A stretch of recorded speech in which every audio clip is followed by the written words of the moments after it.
Let's go ahead and get started pursuant to the provisions of 2.68030 of the Metropolitan Code of Laws. Please take notice that decisions of the Nashville Public Library Board may be appealed to the Chancery Court of Davidson County for review under a common law writ of certiorari. Any appeal must be filed within 60 days after entry of a final decision by the board. Any person or other entity considering an appeal should consult with an attorney to ensure that time and procedural requirements are met. And then, anybody sign up to do public comment today? No? Do I have to read this anyway, the attorney? Please do. Pursuant to TCA, with government you lose no words, right? Pursuant to TCA of 8-44-12, time is reserved at the beginning of the library board meetings for which there is an actionable item on the agenda for public comment germane to items on the agenda. Up to 5 people will be allowed up to 3 minutes each to speak. Speakers must register within 1/2 hour prior to the beginning of the meetings by signing their name on a physical sign-up sheet available at the entrance and identifying any agenda item on which they intend to comment. Okay. Public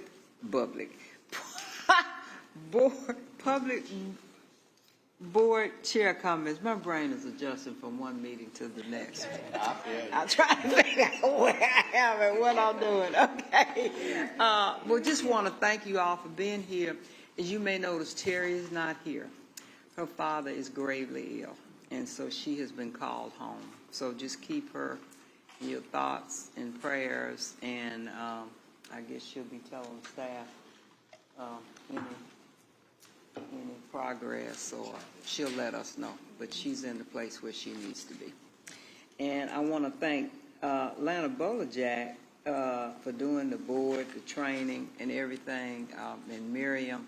They do just a tremendous job on what they do preparing for this. A lot goes into this, and it has to be done. It has to be in order to meet the law. It has to be, what is it, 10 days ahead of time? Has to be, yeah. So this all has to be done ahead of time. Next thing is I have some board members who have done the evaluation. But those of you who have not, please do it right away. Tomorrow I'm off. I'd love to do that and get that done. So for Juneteenth, that could be my work tomorrow. To go ahead and get that done. Just get that to me if you can. And then the next thing is I was unable to go to the budget hearing. Oh, right. So I'd love for the board people who were there to tell me what happened. So let's see. Keith was there. We had a good... All of us were there, yeah. It was a big love-in. It was great. Yeah. It was a big love-in. A love-in. We had more people than anyone, yet again. And Terry understands what the Budget Committee wants to hear. And she presents the facts about the library in such a way that it kind of answers the questions that they might ask. And she nailed it and knocked it out of the park. And like the whole room, we all clapped at one point when she finished because she did such a great job. And they said, no, we've not had anybody clap at a budget hearing before. Susan, too, they're quite the team, so it was amazing. That's great. They gave her compliments that it was the best presentation from start to finish as far as like the storytelling of how the data kind of tells like the impact, and there was no detail left behind, and so they gave a lot of praises on how the report was written in such a way that it was the best that they've seen. Oh, good. And also, she threw in there, I thought this was pretty gutsy, that, we need more money for collections. Okay. So it was, thank you, but we got a ways to go. And I thought that was pretty good. That is great. Any other comments? That's good. I guess I can go back and listen to it. I'm sure it's available. We know that it takes a team effort to get it all done, but you can tell how much the staff, the detail, the storytelling, that they really study this craft to the point where to get that overwhelming of a phrase Sorry, I do this to you every time. To get that much of a praise, given that the conversation before with the group prior to, we're in questioning for at least over 20 minutes, and Wow. that's unheard of. And so to see that the report was done so eloquently and so detailed, that ours went so smoothly, it just talks to the work that the staff has also done to make sure that she has all of the information that she needs. It was also interesting to me that, I mean, there was just one positive comment after another, but they, to the extent there is a political spectrum in council, I thought it kind of spanned the political spectrum, which was nice. Well, I did see one council person at an event, and she commented on it. So she said she thought it went really well. Yeah. She was proud of us. That was George Stiles. On the 24th, don't forget about the opening of the Donaldson branch. So is that 10 o'clock? 9:30. Joyce, it's hard to see on your phone. 9:30. I'm glad you said it. 9:30. So those of you who need that, I know some people had the tour already, and I'm thankful staff for doing that too, so that the board could see it. But so those of us who have not done the tour, we'll be really anxious to see it. I can't wait. So minutes. I hope you have an opportunity to look at the minutes. Any changes, corrections, additions? Okay. I mean, there's some typos, some things that, like numbers, it was trying to compare 23 to 24, and it says 24 twice, and it's just, Well, just make sure we correct. Okay. Where is that page? Give us a page. let's see, page 16, maybe I misunderstood, but I thought it was trying to show, compare year to year. Page what? 16, 16. or maybe it's May, That's the card holders. yeah, and maybe it's saying May 24. It seemed like it ought to be comparing some to 23. Where is it? Is that the end? No, You're saying right. page 16. 16 is the, Cardholder, the card percentage of the holders, yeah. population served. oh, Well, that's not in the minutes, right? Yeah, Oh, it's not in the minutes. sorry. okay. Thank You're you, right. though. We still see that. Yeah. We can get that done. Any other corrections? So there won't be a correction to the minutes, but thank you for pointing that out. I'm curious. Yes. On page 17, where it says total computer use, Uh-huh. what resource you all use to get that information? Envisionware. Pardon me? Envisionware. Envisionware. Okay, perfect. Okay. All right, now. Move we again, approve the these are minutes. not the minutes, but, Motion to approve. yeah, Motion to approve. yes. Motion to approve, there's a I'll motion. second. Second. Any discussion? All in favor, say aye. Aye. Minutes are approved.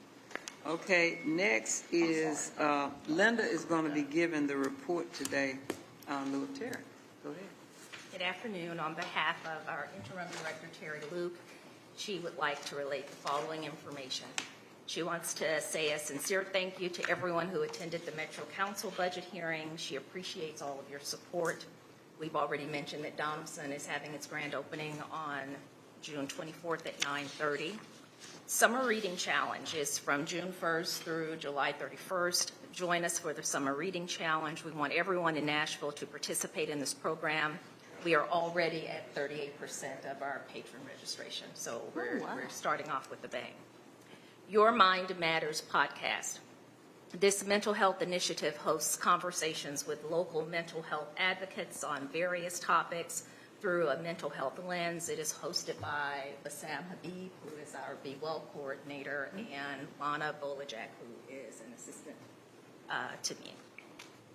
Magellans of the Air. The current exhibit in Metro Archives tells the abbreviated story of the first flight to the globe, a significant event that unfolded a century ago. What makes it particularly noteworthy for Nashville, it is because one of the mechanics on board of the expedition was none other than Nashville's own John Jack Harding. So It's really special. Where is that? It's called Magellan's Event. No, sir, is it Archives. downstairs or what's in the archives? Okay, Third third floor. floor. Okay. Wow. Conversations at NPL, an evening with Catherine Switzer. Switzer is an American marathon runner, author, and television commentator. The auditorium was filled for this event that featured Switzer as the first woman to run the Boston Marathon as an officially registered competitor. And then the last thing that we'd like to give you a brief update on is that you all have been informed that we will be closing Maine on August the 19th. The administrative team, Lee, Jenna, Fanta, Sherry, myself, Kyle, I think that's everyone. We've been working diligently to put together a master plan to detail everything from who needs to work from home, who needs to be reassigned to another branch, how we are going to get the information out to our public in enough time so that if they need to change their holds or hold their holds while we're closed. And Susan will be back next week because she's received some more information on the details on how long certain areas are going to be closed down. Of course, we won't know the gist of those things until they get inside of the walls and start digging, but we are trying to be as proactive as possible, and the goal is for us to meet as a team on a weekly basis so that we can stay on top of things, and we will keep you informed as changes occur. The expectation right now is August 19th through, September. October, could go as long as October, Okay. the first couple of weeks in October. And I know it's close. I can't remember why. AC.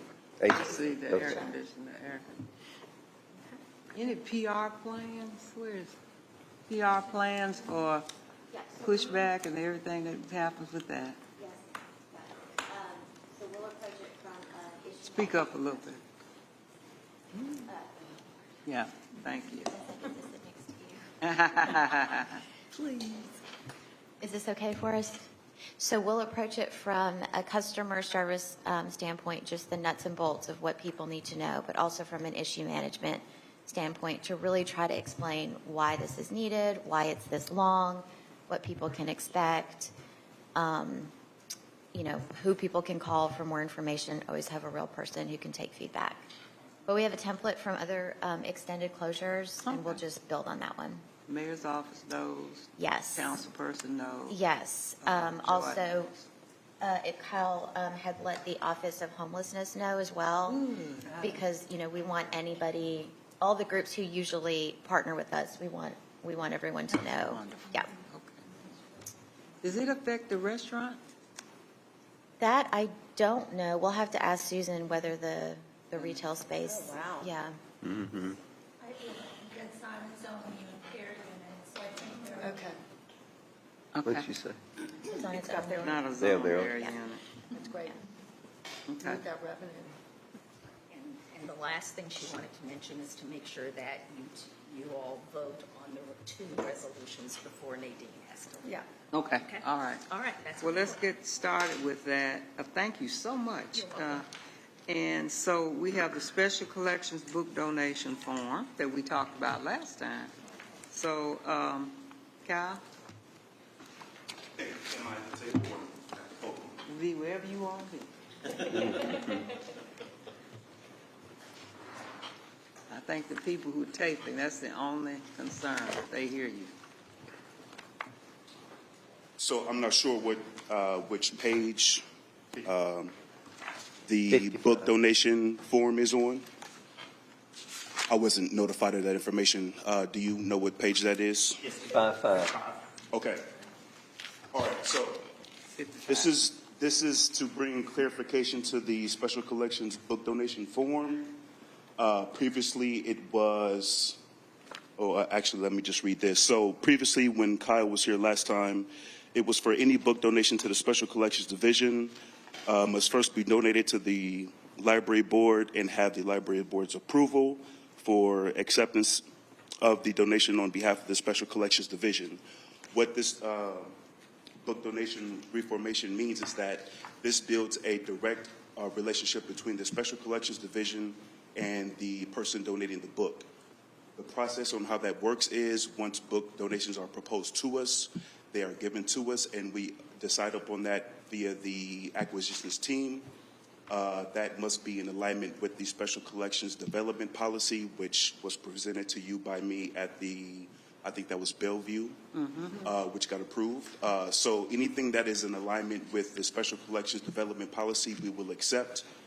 To bring more clarification on that, that is given to us by way of anything that is specifically Nashville specific and or Tennessee centric. Once it is received and voted upon, we receive that, and then we acquisition that, or should I say post-acquisition, we accession that into the collection as a record to be used for research purposes, and then it is open to the public for research purposes. So this document removes the need for, if it was ever needed at all, for the library board to be needed for a book to be decided upon. That is directly through us, for we are confident and competent to make that happen, and then we receive it into our collection and it's used for the public. So that's the purpose of this reformed or revised document. Any questions about that? Any questions? Need a motion? Move we approve. A motion to approve, need a second? So let me just ask. Let's get the motion and then we do. All right. Yeah, okay. I need a second to put it on the floor. You can always rescind it. I just need a second. For Well, I'll discussion. second so we can talk about it. Okay, there you go. Thank you, Kay. Second. Good. Okay, questions, comments, discussion. So this must be much more of a problem than, I feel like it. What has been happening with the board's approval that needs to change? And the reason I ask, I think sometimes the board involvement can help the community relate to the library. And so it might be useful to have the board's involvement, and I don't know why that is a cost or a negative. I would say where the library board could possibly come into play is if we get a collection that has a more of a political feel, and we need to be worried about how that's received by the public, because our collection is a reflection of the library that we serve. So I think that would be the best situation where the library board's input or suggestion would come into play. But on a regular basis, as regular business as we conduct it, these are usually collections that are added to the collections that we already have, or small book donations based upon the collections that we already have that just get expanded upon accordingly. That's pretty much it. Yeah. Well, I don't know how you could make a distinction, and if that would be useful or necessary, or how other libraries handle it. Do we know how other libraries handle? So on a public library level, it's literally the same way, more or less. So again, acquisitions teams or the manager of that department, but usually it's delegated to the team based upon what the collection needs and how it's going to serve the community. That's pretty much the gist of it across the board, excluding academic, but just on a public library level. So I thought it was our previous board meeting, we had the resolution before us about, a full resolution about this, which we questioned. And then he said there was something happened in Bellevue. We approved that resolution? Did I miss So that? what I presented at Bellevue was the revised special collections and development policy. Okay, so there must have been a meeting I didn't attend. Correct. I think you were there, but anyway. You had to go We also do, did like the main collections policy and then. can you speak up? We can. Yeah, we also did the main collection policy, so the entire policy for the Nashville Public Library collection. And then we coupled with that Chennadu's special collections policy. So it wasn't on the agenda, but they were both approved as one. And it was at the Bellevue meeting. I did attend the Bellevue Yeah, you meeting, were. but I didn't, okay, well, so all we're doing is approving this form, right? Is that? That's what I'm saying, feeling. That's what we're doing. Can you confirm that that's what we're doing? Correct. Okay. How often are you getting things into the special collection? So on average, we get about 3 offers a month, give or take. Usually out of that 3, we will accept 1. So to put that into perspective, from 2020, it has decreased, but now that things are picking up, we kind of get a steady influx of book donations to add to the collections that we already have. So in the report this time, there was something about 18 photographs from the Nashville banner, I think. Yeah. So technically, before the policy change, that would have to come before us. Is that what you're saying? I mean, we're saying, I mean, we shouldn't have, I mean, I don't care anything about approving that, but are you saying that before the policy change, technically we would have had to approve that? Yes. Now, to put that into perspective, to add context, I don't know if that has ever happened, because this document must have existed back when the library first opened, or back when the Special Collections Department was actually developed. So, but since I've been here, or even when Andrea Blackman was here, this was not put into effect. So this was an old document. You weren't applying the policy, in other words. Correct. So this is the old document that just needed to be revised. That's it. I think that's what. I'm fine with this, the last really. time. I mean, I share Kate's concern that there may be times when you sort of want the board involved. So there's a few caveats here that we mentioned about when we may want the board to be a part of it.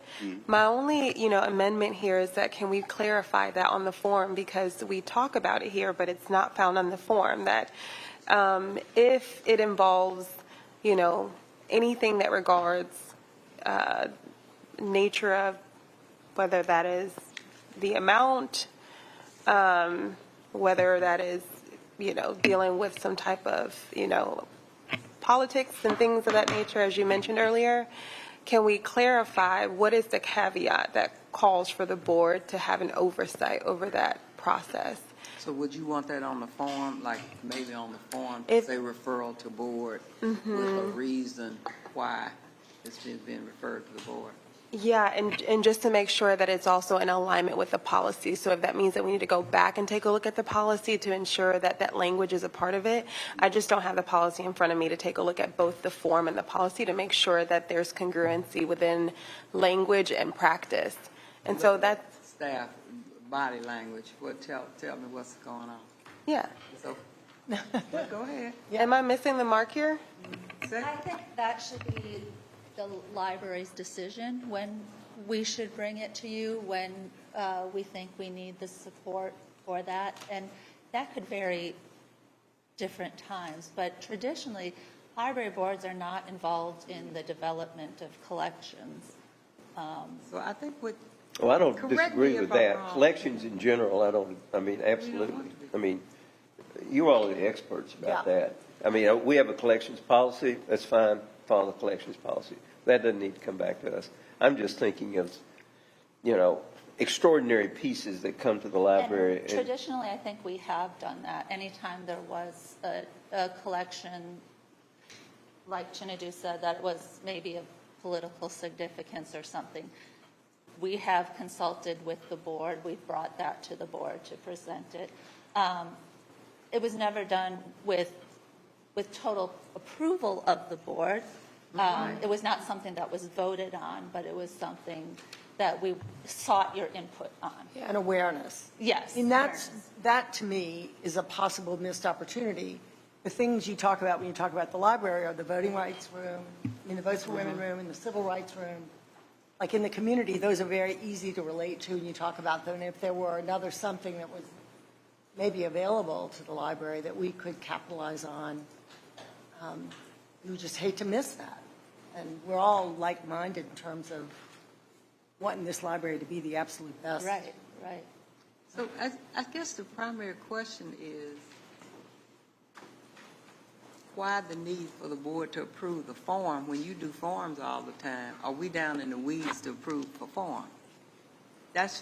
So we're not? Tell us why we're not? That's what we are.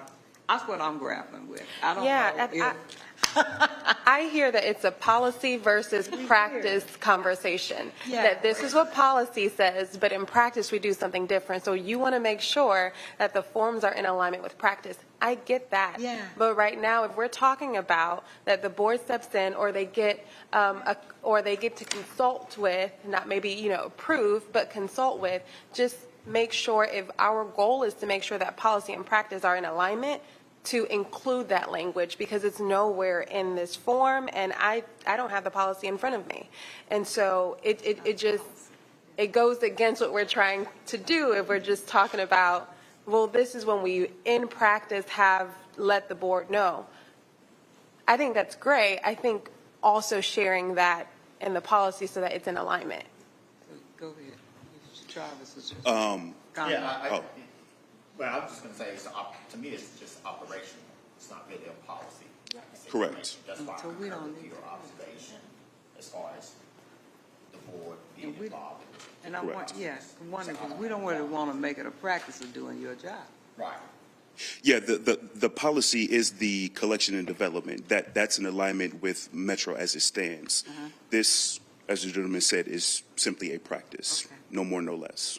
So then, I know that we have a motion on the floor, and we have a second on the floor. And Attorney, I'm looking for your advice here. If this is just an operational form that they need to implement a policy that the board has already, on which the board have already voted, then what do we do with the motion and the second on the floor? What do I do with that? So if the board believes that this is not a matter that you need to review and approve, the motion can just be rescinded. Okay. Okay. And then it dies, essentially. Okay. If it's something where the board feels that they want to approve the form with an amendment to the form or additional information, it can be deferred again another month. The board can. So Keith, how do you feel about your motion on the floor? I'm happy to rescind the motion, but if you want to amend it to say, add the language that you're looking for, then Okay. amend it. Yeah. I'm happy to. That's what makes the most sense to me. If we've talked around this in circles, that at whatever time to put that caveat of when to inform the board. And we can talk about, what that looks like, whether that is a voting or consultation or just giving us a heads up. But this is only for special collections, not the collections in general. Correct.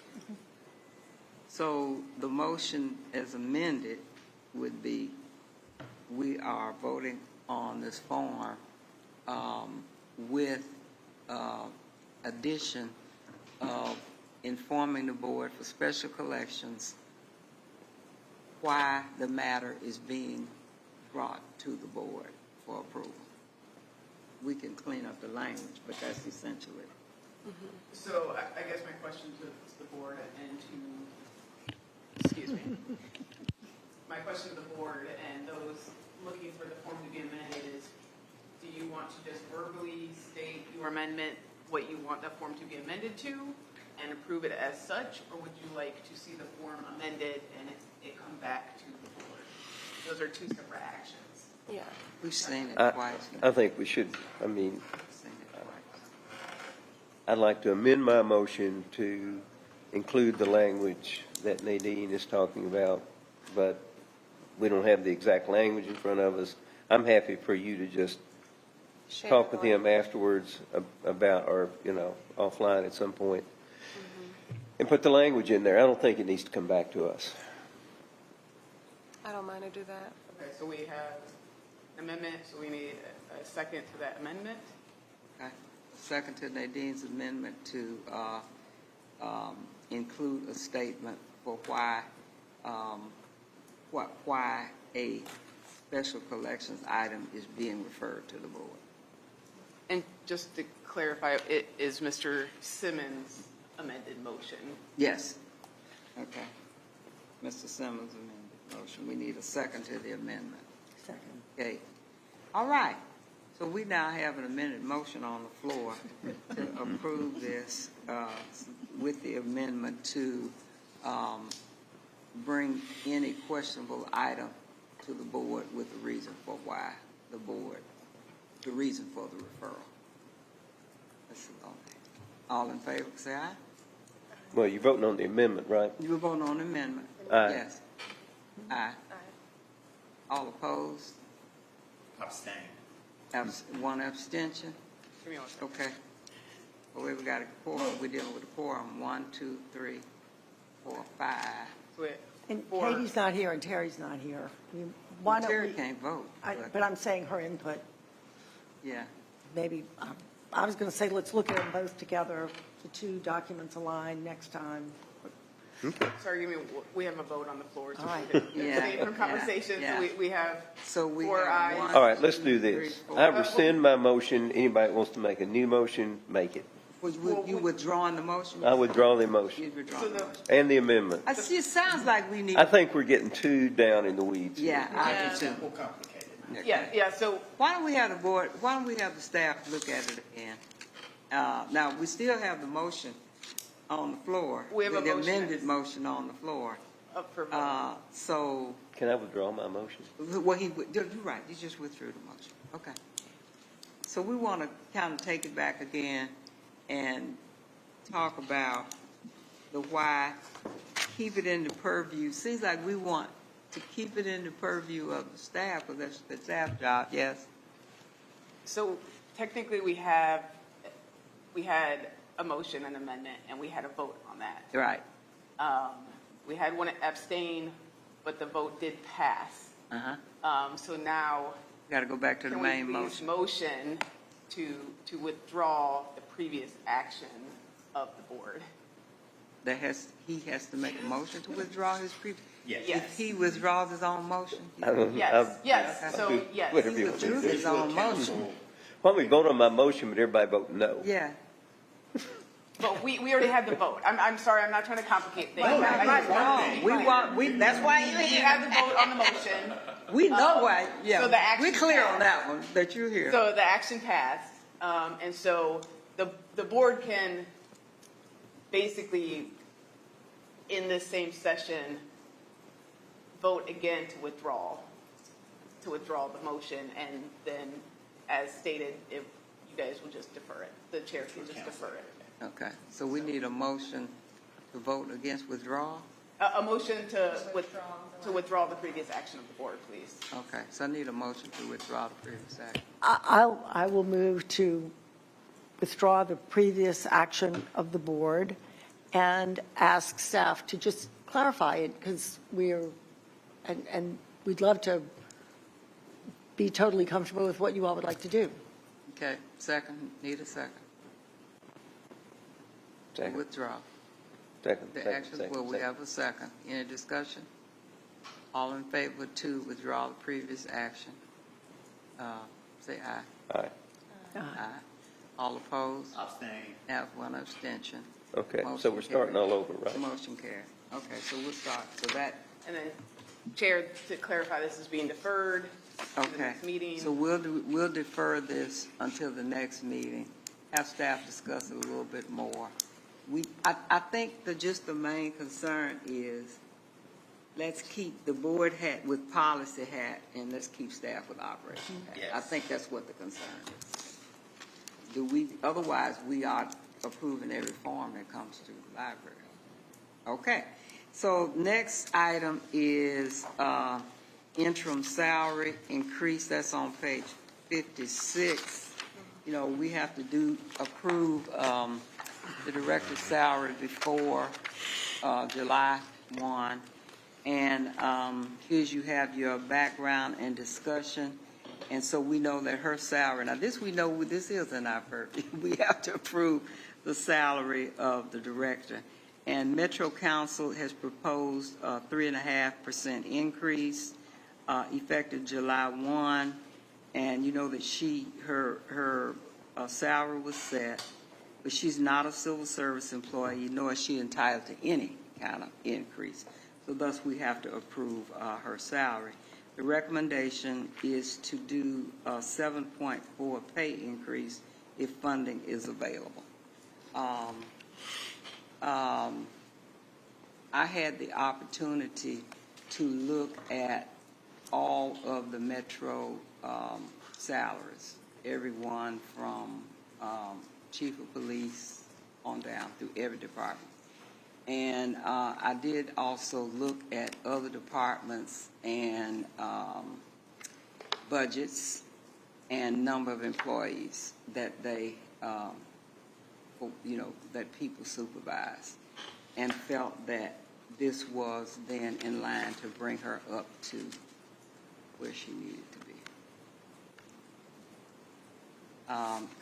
be. If it's to get the discussion on the floor, need a motion. So move. Any second? Second. Second, I have a motion and a second. Any discussion? Okay, So, okay, so up to 7.4% If the funding is available. if funding. funding's available. So that then becomes in the discretion of Handling the people. you. Pretty much Susan. I said Susan.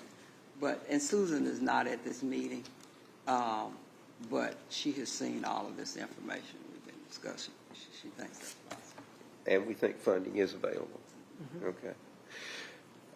Well, I'm 100% all for it. I think she's doing a great job, and I've been concerned all along that she wasn't being paid appropriately for the job that we are asking her to do, and so I'm all for it.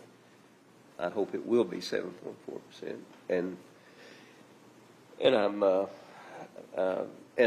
thank you for your explanation, because I didn't know where that number came from, and I'm glad you've looked at all these other salaries and you think this is fair. So I'm all in. I'm going to add to that. It's not just about just the individual, but I think the position overall, that pay increase should be even more, because I don't know the homework too, and based off the level of work that position requires, I think the pay increase should be there too. Any more discussion? So I guess one more question. This would pretty well shut the door on any, this would be, we wouldn't be discussing another pay increase or any sort of compensation adjustment for her until this time next year, I guess, right? Yes. Well, I just think she needs to be paid along the line, in accordance with other department heads. And I'm not saying she needs to be paid the same things Kent was paid, but frankly, I don't see why not. She's doing the same job, and I don't remember what Kent was being paid, and I don't know what she's being paid, but my view would be she ought to be paid the same, and that we need to, at some point, call her the director and not the interim director. Any other discussion? Questions? All in favor say aye. Aye. All opposed? Motion carried. I was trying to get to the staff report so we have time, make sure we have time yeah. today. Yay, Lee. All right, I'm Lee Booley, Assistant Director of Collections and Technology. I want to introduce Noelle Rutherford, our materials manager. She oversees collections, cataloging, interlibrary loan, acquisitions. She's worked for the library for 17 years. Oh, wow. She is a national expert in her area. She has been asked by the Public Library Association and Library Journal to do presentations this year because of her level of expertise. And I want to publicly thank Noelle because of procurement changes this year added a tremendous amount of work to her workload in doing something that she'd already been doing for many, many years. And she has handled this professionally with a lot of hard work. And so I just want to thank her and make you all aware that it has been a huge amount of work and it is well appreciated. She's now going to talk to you about Nature Kits, one of the really wonderful collections we have added this year. So thank you, Noelle. She's going to make me blush with that introduction. Sorry. We actually add lots of collections throughout the year. I do think the procurement has slowed things down a little bit this year as we've gotten all of our contracts as they should be. But we have added one, and we've done it in partnership with the Cumberland River Compact and the Predators Foundation. These are nature packs. I have one actually in front of me right here. It's a pretty quick slideshow.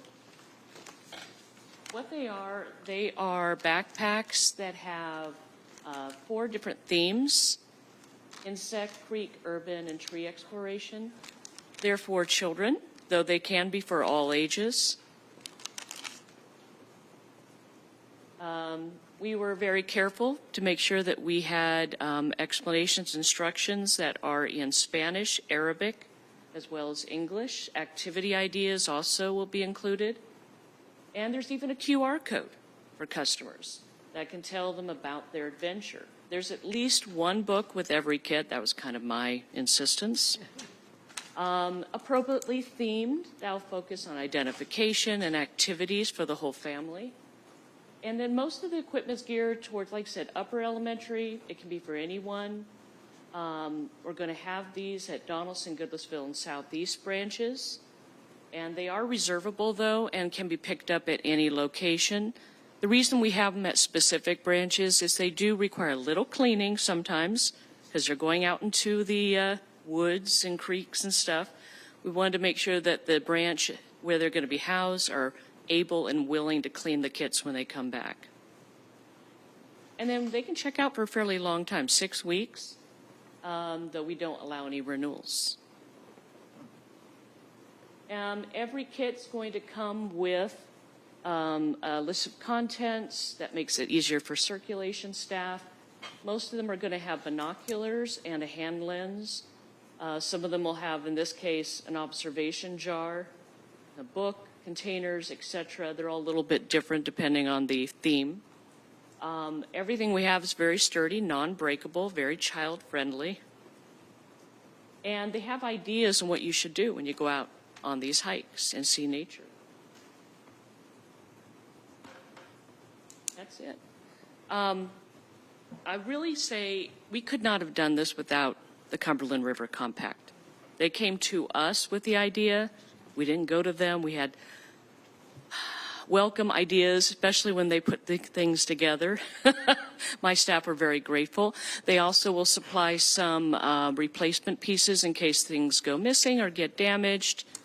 And we're pretty excited. All of them have been checked out since they started circulating. We actually have weights of about 7 holds on each kit right now. Oh, wow. So we know that they're very popular.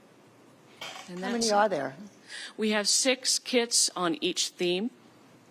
And that seems to be about the right number from the holds we're gathering. It always starts out very high at the beginning and then wanes down just a little bit. So, and they usually are housed in the branches on a display.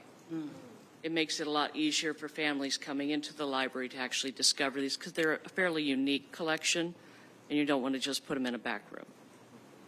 Any questions, comments? Wow. And we have fun. We always learn something new, I tell you. What's that? I said, we always learn something new. I know. That's Well, we have these nature and art adventure kits that we introduced several years ago, and they're at 3 other branches. And they've been so popular that when Cumberland came to us, we said, sure, this is a no-brainer. This is wonderful. So Cumberland River Compact pays for the They're backpack? using Predator Foundation money to pay for the kits. Oh, okay, I see. We did pay for the embellished logo. Yeah. Well, they gave us a backpack, but we wanted to make sure they had a fairly unique feel to it. So we ironed on the logo. So they really needed us for circulation purposes. I mean, I guess they couldn't. You need the backpack when you go hiking. Yeah, well, I know, but Right. but getting the word out would have Yeah. been difficult without our assistance. Yeah, if you don't have them out on display, it would be a little bit harder. There is usually no problem, though. These kits have been circulating for years, the art and nature kits, and they're constantly in demand. So. It's a great collaboration for both parties. They get to make use of our reach as a public library, and of course, they've provided the resources, and it's a great service to provide to the community. So you said you've been doing this for years? I What's thought- that? Not this, the other backpack, the other Yeah. kit. Okay. just an art. This is a new kit. There was a different kit, but similarly themed. It's somewhat similar, has some of the same ideas. It has a little more of an art focus, and these are more, I think, a little more generic and have no replaceable consumables, so I'm very happy about that.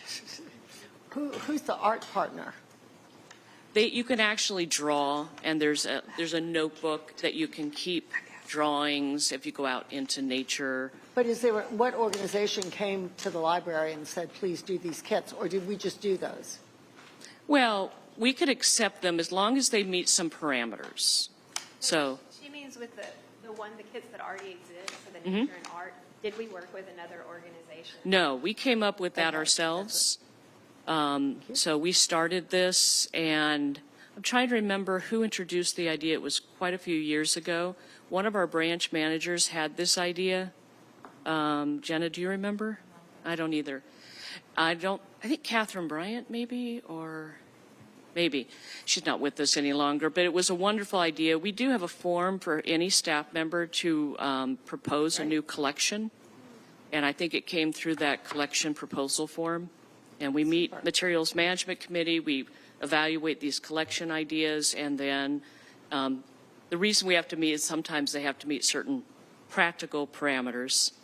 And that was one that we adopted that year. So, Wonderful. Well, thank you. Thank you. thanks. Amazing, always. Next, we're going to hear. Yeah, please pass it around. Thank you. The next is the passport pilot that we're doing. It's like necessity is the mother of invention. And you all know after COVID, people began to travel again. I got caught up in this too. So yeah, Yes. Go ahead, Jen. Well, I'm Jenna Schmidt, and I am now the interim director over branch services. So I'm here to introduce Angela Brady, who is for 2 years has been the manager of the Southeast branch. And when she came, she brought this idea of doing the passports in the library system. And it was something I always wanted to do, but we never really got off the ground. So I was so excited to hear fresh energy, fresh ideas were coming, and that she would bring the experience she had in Ohio to our branch. And to our system. I had a similar experience too as she was working on this.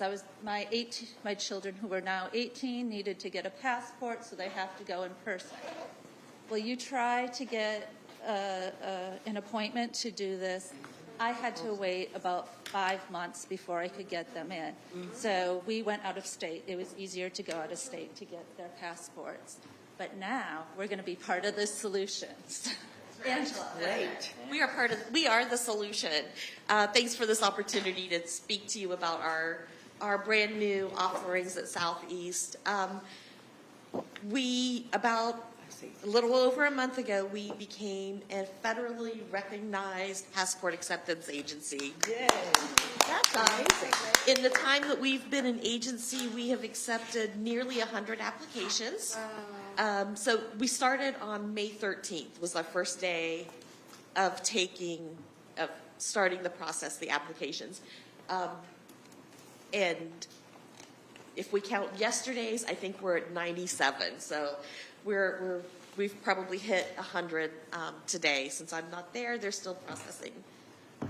And like Jenna said, we wanted to offer this service for some time, and we'd started the process of figuring out all of the procedures. You know, there was the financial end of how were we going to collect the facility fee that's required by the Department of State that we collect. How are we going to pay for the postage?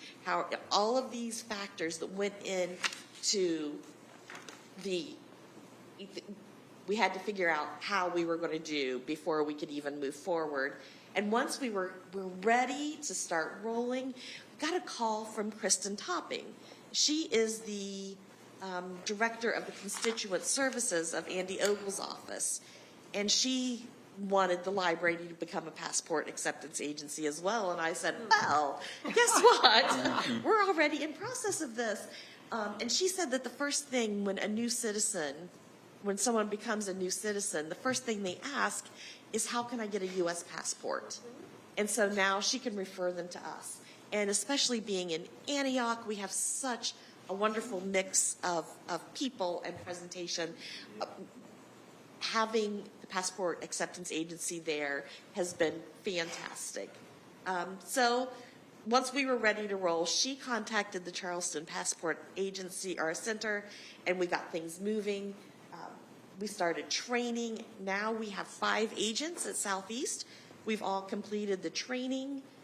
When we first started, we had to send our packets to Charleston, where they would be looked over by a customer service manager. The customer service manager then would send them on for the processing. And we've graduated, I'm glad to say. We have graduated from having them double checked by a customer service manager, and we're sending our passport packets directly to a lockbox service. At the lockbox, they're then processed. The financial end, the checks and money orders are deposited, the data's entered, payments processed. Then they go from the lockbox to the regional agency, where applications are adjudicated, information is input, they're sent to a printing center, and then the passports are mailed out to the customers. So it's a great service. So what does the library get out of this? Well, it has been such a well-received service. People have told us that it is so much more pleasant to come and sit down at the library. We talk to people. We need I say, we upsell. When folks are here, we try to make sure that they have a library card. We talk about our other services, which is, there's a handout that you all should have that has, basically, it's a menu of some of the services that we offer at Southeast right now. The notary service, the passport service, test proctoring, one-on-one computer help, job search. John McFarland made this wonderful menu, and really we're focusing on what services we can provide to our community. How can we be more fully present and providing the things that our community wants, that our neighbors come in and need. So that's the first thing that we get out of it. We are able to offer evening hours for passports, for appointments that, the post office can't. So we've got Mondays where we take appointments into the evening. So that helps people out. They're greatly appreciative of that. And then we get $35 for every passport that's processed. So that's money is going into the Southeast General Fund right now. So if you look at when I did the calculations the other day, we had already brought in over $3,000, minus the postage. We're talking around $2,800. And we would love to find ways that we can put that money right back into the community. Can we do programming? Can we do additional services? There's me always wanting to do more. So, who knows what fun things will come from that. Of course, along with the good, there have been challenges. We direct people to the library's website to make an appointment. And on the website, it has the checklist of everything they need to bring. They don't necessarily always bring everything that they're required to bring. So sometimes we have to send people away and say, come back with your birth certificate or your naturalization certificate. They bring just the copy. They don't realize they need the original. Or they'll bring the wrong type of payment. A lot of people bring a credit card and think that they can pay the State Department with a credit card, and State Department only wants checks or money order. We'll take a check, money order, or a cash for the library. Let's see. Fortunately for us, being in Antioch, we have several places that sell money orders right around us, so people are able to jump over, get their money order, come back, and we can still honor their appointment. So what's next with passports? I would love to see, to take our show on the road. I'd like to do some passport fairs at other branches, maybe do, a Sunday afternoon at another regional branch where we could just do walk-in appointments. I could do 3 hours of just walk-ins and help people out, get people in and out. I would like to see if this pilot program goes really well, that maybe some of the other regional branches would want to jump in and also take part and become an agency themselves. I'm willing to have people come in and talk to us and see how we're doing this. As we've gotten more comfortable with the process, it's gone from taking, 25, 30 minutes per person down to 10 to 15. So as long as we have all of the needed documents, we can move a passport application through in about 10 to 15 minutes. And speaking of the training that we've had, right now the Charleston Passport Agency the center is scheduled to come to the Southeast branch in August to provide training for all of passport agents in this area of the state. Annually, agents are required to complete additional training, and the closest to us was Pigeon Forge. And I reached out to them and I said, will you ever have anything, closer to the Nashville area? And they said, we would love to come to Nashville. I said, I would love to have you come here. So they're going to come to Southeast and do 2 days of training for agents in this area. So we're really excited about that. That's passports in a nutshell. We're really excited to bring this.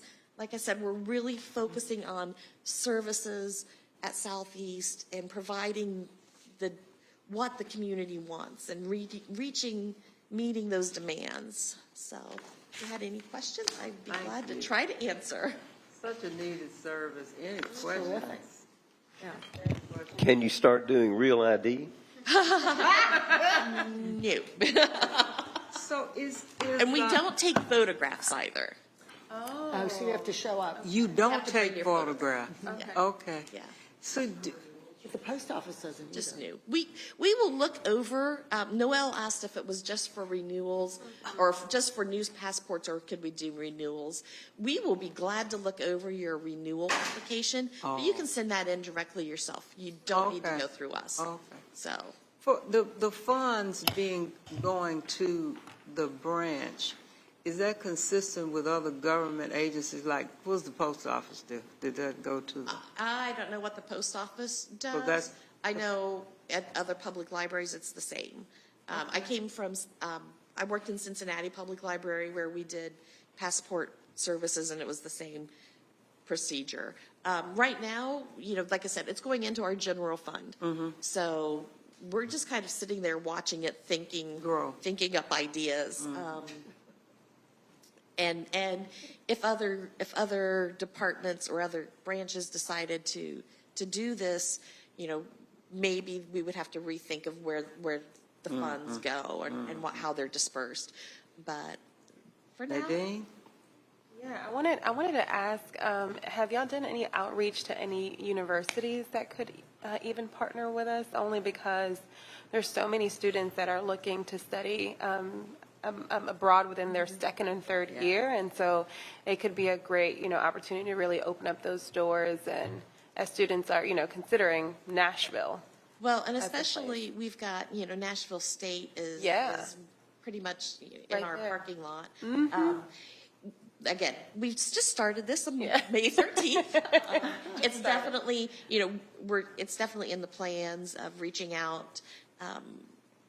We're trying to get involved in the student welcome nights that Nashville State has, and we'd love to have a table and say, we offer, take our menu of services. The test proctoring has become huge. And being able to say, look, we can do passports. Hey, we can do this. So definitely on the agenda. Not quite there yet. Okay. And the only one for which you charge is the passport because we're required to. We're required by federal government to charge that $35. If I could find a way to get away with it, I probably wouldn't charge it, but I don't want to lose that ability to to offer the service. It's tremendous. How do you do the exam proctoring? Who does it? We have 3 librarians that manage the exam proctoring. We just have contact with the professors.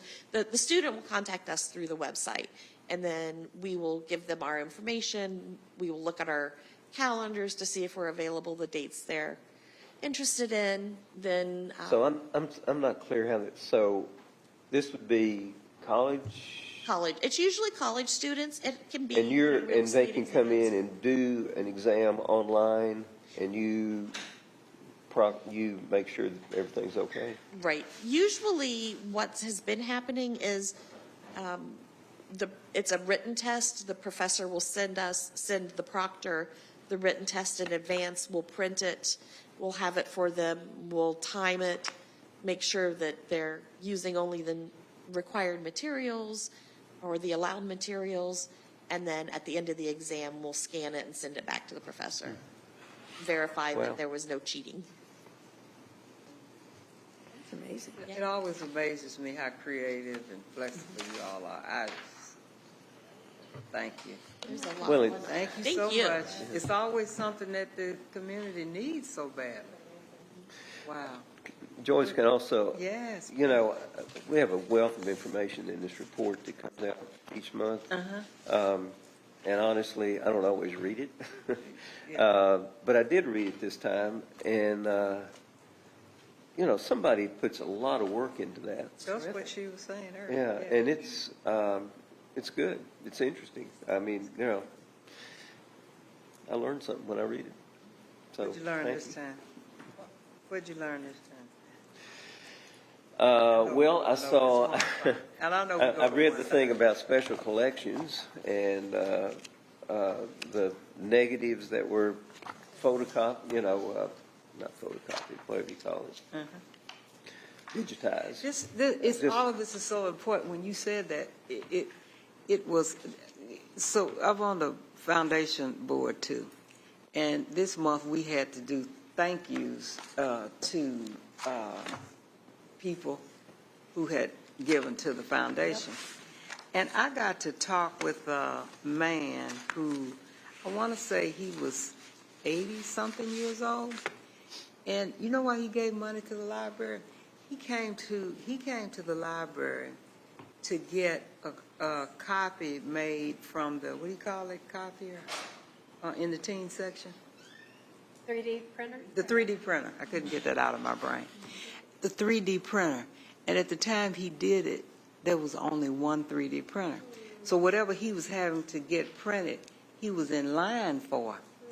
He decided to give money to the library so they could buy another 3D printer. And that's why he gave.